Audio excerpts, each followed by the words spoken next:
I finally told him that I thought it was about me being gay, and he was really kind about it. Sara Gilbert dated Johnny Galecki for years while they filmed Roseanne, but something always felt off. Every time they kissed, she felt sad and couldn't figure out why. Then she fell in love with somebody else. A woman who was 18 years older and super famous too. But she kept the whole thing secret for almost 10 years, scared that Hollywood would kill her career. When she finally came out in 2010, the secret had already taken something from her that she could never get back. And the person she was really trying to protect wasn't who everyone thinks. Sara Gilbert was born on January 29, 1975, at St. John's Hospital in Santa Monica, California. Her real name at birth was Sarah Rebecca Abelez.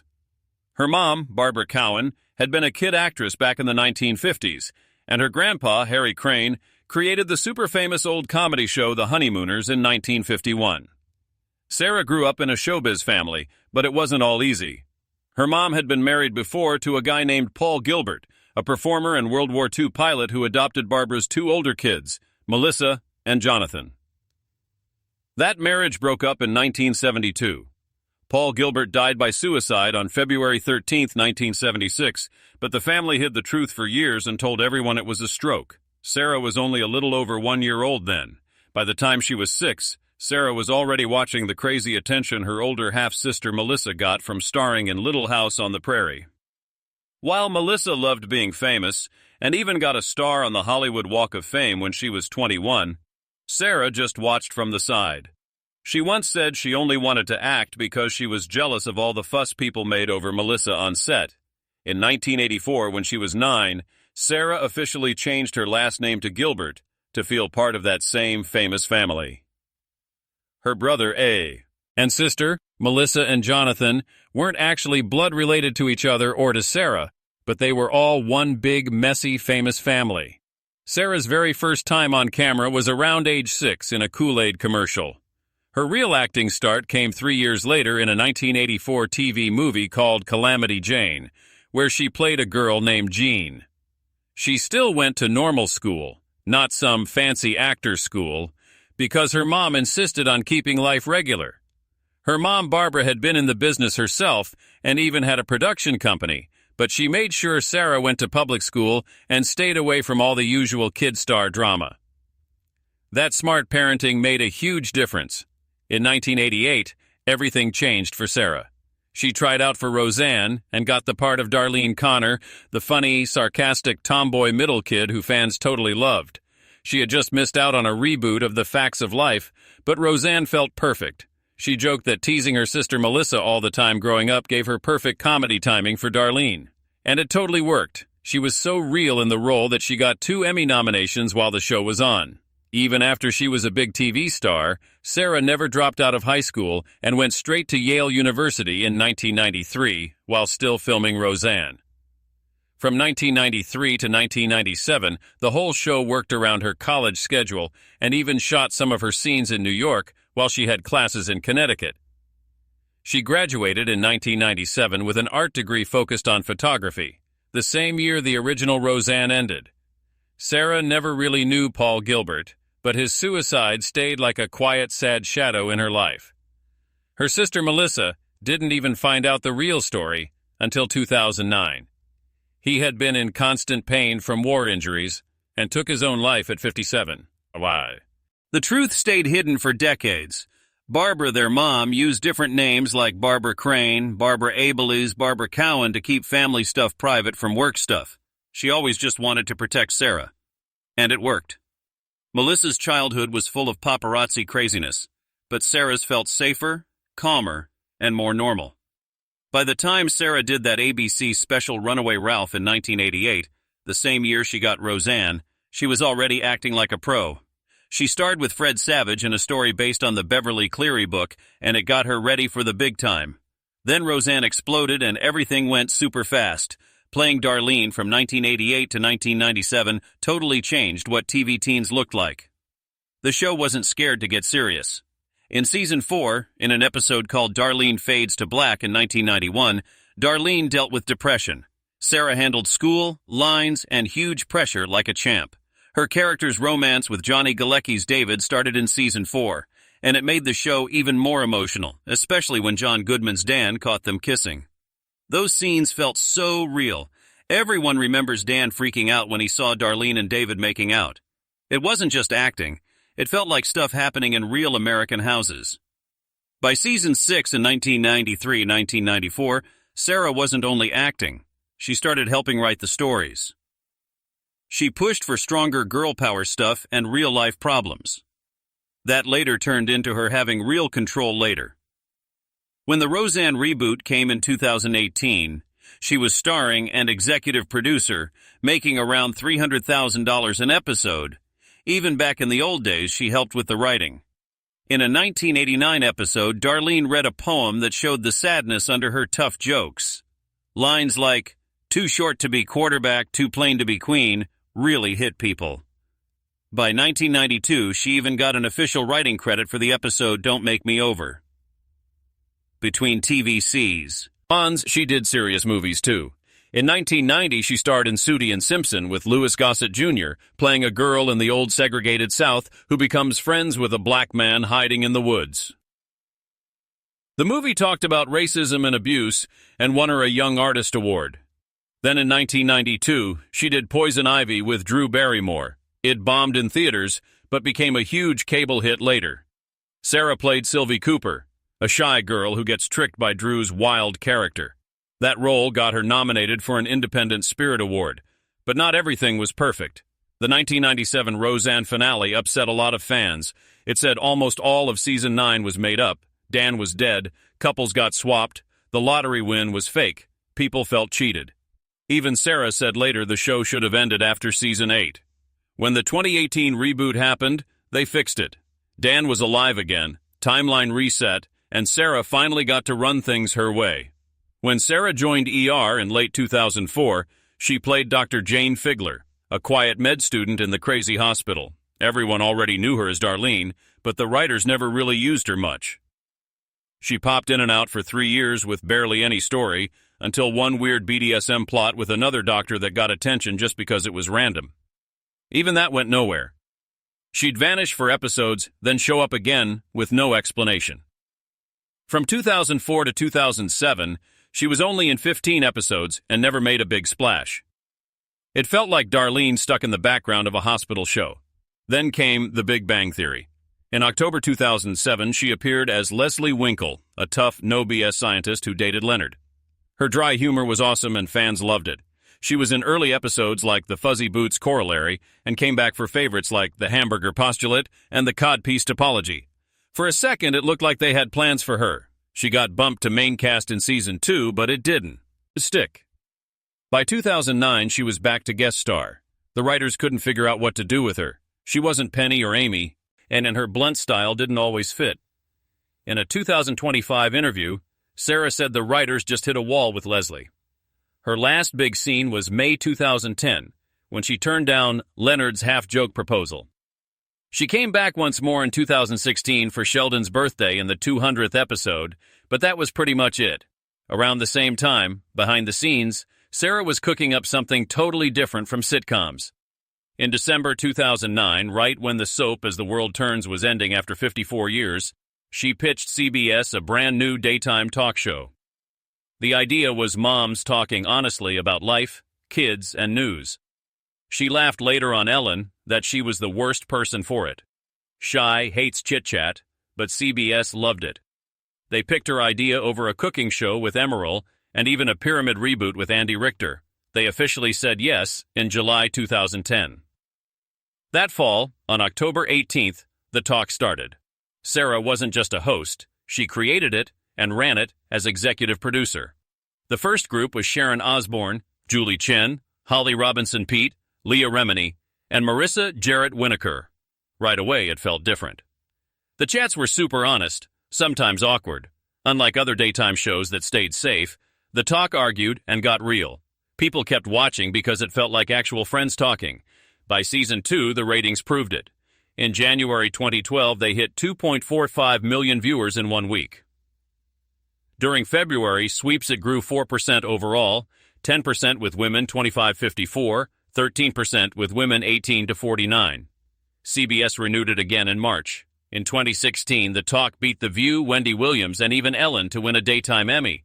People said it was all because of Sara's brave vision. That same bravery showed in one of the show's most emotional moments. In September 2013, during Secret Week, Sara told everyone live on air something she'd never said before. She explained that while shooting Roseanne and dating Johnny Galecki, she started realizing she was gay. It confused her so much back then. She'd kiss Johnny and then feel sad for no reason she understood. When she finally told him, she thought it was because of her sexuality. He was amazing about it and kept her secret. Years later, before she came out on The Talk, she called Johnny again. He said he'd be there and even hold her hand if she wanted. That moment showed why the show worked. It made space for hard truths. By 2019, Sara had been doing The Talk almost 10 years. On April 9th, she told everyone she was leaving. She said she loved it, but her life was totally out of balance with the Connors, producing, and raising 3 kids. Her youngest was only 4, and she still hadn't finished his baby book. That's when she knew it was time. She stayed until August and filmed her last show on the 2nd. She said she'd come back as a guest sometimes, but her daily hosting days were done. Sara never thought one silly sketch would start all this. It was just her and John Goodman goofing around with the old characters on her talk show, but the chemistry was still there. She couldn't stop thinking about bringing Roseanne back for real. Not just nostalgia, but something honest. So she pitched it. Raw stories about today's family struggles. Opioids, broken dreams, grown kids moving back home, no sugarcoating. Darlene was now a single mom who didn't make it as a writer and had to move back to her old house. Sara wanted the show to feel real, like what happens when life messes up your big plans. ABC loved it so much, they ordered 13 episodes before even seeing one. Filming was supposed to start August 2018. The show was really happening. When the first new episode aired March 27, 2018, it was insane. 18.2 million people watched. The second one right after got 18.6 million. It was the biggest premiere of the whole season, beating even young Sheldon. ABC renewed it after only 3 days. But behind the scenes, everything was already falling apart. Roseanne Barr was super unpredictable. Crew guys would text each other freaking out when she yelled at people. She didn't care who heard. The producers all had different ideas. Roseanne, Whitney Cummings, Wanda Sykes. Nobody agreed and everything was a fight. Younger crew felt scared every day, like waiting for Roseanne to lose it. It was working, but just barely. Sara kept smiling on The Talk, even cried happy tears about the huge ratings and thanked Roseanne on TV. But privately, she was the one holding the whole thing together. She tried to keep everyone calm, stop people from quitting, stop Roseanne from ruining it. But it got harder every week. Roseanne kept tweeting stuff she had to delete. Everyone panicked when she touched her phone. Sara felt trapped. She was the star, the producer, the one who begged for this comeback, and now she was the only one stopping it from crashing. Even though ABC wanted more seasons, she knew time was running out. At 2:45 a.m. on May 29, 2018, it all blew up. Roseanne tweeted something awful. She wrote, "Muslim Brotherhood Planet of the Apes had a baby VJ about Valerie Jarrett, a black woman who worked for Obama." The internet went crazy. Hours later, ABC canceled the show. The ABC president called it abhorrent and pulled it immediately. Disney boss said there was no choice. Wanda Sykes quit that day. Sara didn't even get warned. She found out on frantic phone calls. Overnight, 200 people lost their jobs. One tweet killed the biggest comeback ABC ever had. Sara didn't freak out. She started calling people trying to save whatever she could. But the show was dead. The worst part came after. That same day, Sara tweeted that Roseanne's words were disgusting and didn't speak for the rest of them. She said she was disappointed, and she really was. Days later on The Talk, she said, and she backed ABC and felt terrible for the crew. But Roseanne never forgave her. The next year, Roseanne said Sara ruined her life, and she won't stop till she eats my liver with some fava beans and a nice Chianti. It was pure hate. In 2023, Roseanne said it again, that Sara stabbed her in the back and pretended to be shocked by racism on her talk show. Meanwhile, ABC started The Connors that same year without Roseanne. Sara stayed on as star and executive producer. Roseanne got zero. The Connors premiered October 16, 2018. But it felt empty without her. Just months after the huge revival got killed by one racist tweet. Sara had to carry the whole show now without its biggest name. In the first episode, over 10.5 million watched the family find out Roseanne died from an opioid overdose, not a heart attack. Pills were hidden everywhere. She'd been getting them from different places because knee surgery cost too much. Sara and the writers made Darlene a struggling single mom moving back home. Roseanne hated how dark it was, but ABC let it happen and gave the family new life. Sara didn't just act from 2018 to 2025. For all 111 episodes and 7 seasons, she was star and boss.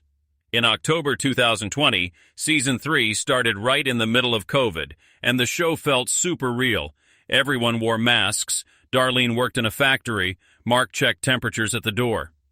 It wasn't guessing. The writers, including Sara, used their real pandemic lives.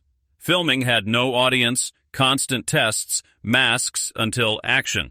Sara said it felt weird and scary taking the mask off to act, but they told true stories about losing jobs, almost getting evicted, feeling alone. She said it gave her purpose when the world felt scary, but ratings started dropping hard late 2020. Everyone was tired of heavy stuff.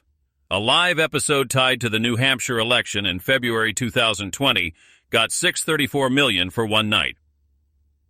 But it didn't last. People wanted laughs, not politics. So Sara and the team switched to more funny dating disasters and family fights. It worked. The Connors stayed ABC's top comedy and almost beat Modern Family with younger people, only 275,000 behind. All that success cost Sara a lot. She made $375,000, $400,000 an episode the last season, one of the best paid with John Goodman and Laurie Metcalf. But it wasn't easy cash. Carrying the Connor family without Roseanne was exhausting. Sara said living those characters for years got deep in our soul. Weekly filming, producing stress, plus her own kids wore her out. In 2025, after Wrap, she said it didn't feel real, it was over. She and Laurie kept saying, "I can't believe it." The finale aired April 23, 2025, exactly 37 years after the original started in 1988. In one amazing moment, the actors broke the fourth wall and cried for real. One by one, they said goodnight. John Goodman, as Dan sat alone on the couch, looked at the camera and softly said goodnight. His idea, perfect ending for a show that lasted forever. Sara's story isn't only the show's. Back in the early 90s, dating Johnny Galecki. Something felt wrong. She'd kiss him and feel sad and lost. Johnny didn't understand at first, but when she said she thought it was because she was gay, he supported her totally. She was terrified. Terrified she'd never work again. She was secretly dating a famous woman 18 years older. That fear lasted years. In July 2010, while doing press for The Talk, Sara finally came out to the world. But she had already been with producer Allison Adler almost 10 years. They had 2 kids, Levi Hank, born 2004, and Sawyer Jane, born 2007. At the press event, she said, "I don't think of it as coming out, I just am who I am."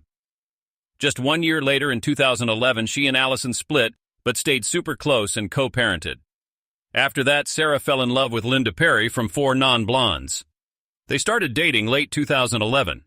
On April 8, 2013, Sara shocked everyone by announcing on The Talk they were engaged. Linda proposed at a picnic, pulling out T-shirts that said, "Will you marry me?" Then the ring. John Waite even sang "Missing You" live. Their families hid and watched. They got married March 30, 2014, on the beach in Malibu at sunset. Their son Rhodes was born February 28, 2015. But life got crazy busy. By 2017-2018, Sara was doing Roseanne, prepping the Connors, and still hosting The Talk. On April 9, 2019, she cried on air, saying she had to quit the talk show. She couldn't do everything anymore. Her youngest was only 4, and she still hadn't done his baby book. Her last Talk episode was that August. A few months later, December 27th, she filed for separation from Linda. The divorce took 5 whole years, but stayed friendly. It was final December 2024. They're still super close. In June 2025, Linda told People, "We'll always be family." Sara said it's a beautiful relationship. They co-parent 9-year-old Rhodes, no spousal support, and Linda jokes Sara has to kick her out because she's over all the time. Sara kept working hard. In May 2019, she started a production company with Tom Werner called Sara Plus Tom. Tom was the same guy who cast her as Darlene when she was 13. Mandy Summers runs day-to-day stuff. They just want to make shows that make you laugh and cry. Sara had left The Talk a month earlier to do exactly this.